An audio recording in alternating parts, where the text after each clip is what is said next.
अगर आप भी धर्मेंद्र निर्मल या अनिल यादव का बंशीधर चौधरी का गाना सुनना चाहते तो चैनल को सब्सक्राइब करें, कमेंट करें, क्योंकि नए नए गाने आपके पास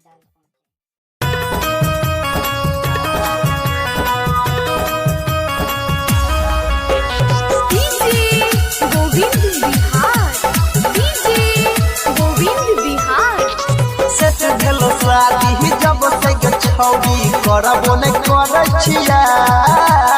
तोर के दिलावा सोचै छही कर दे भी बर्बाद शादी के भोज खाई लेबो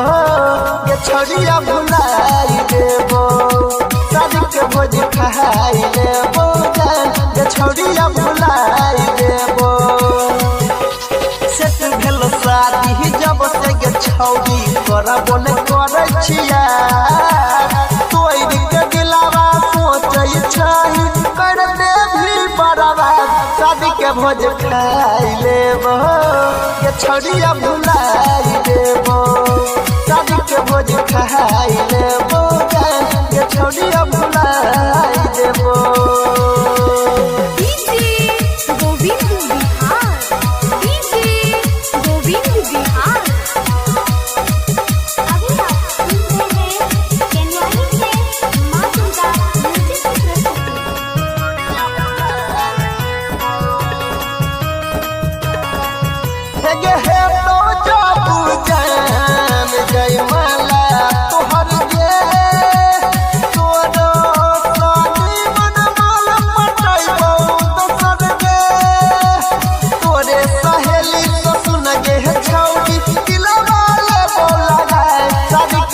खाई लेबो ये छौड़िया भुलाई देबो शादी के भोज खाई लेबो ये छौड़िया भुलाई देबो।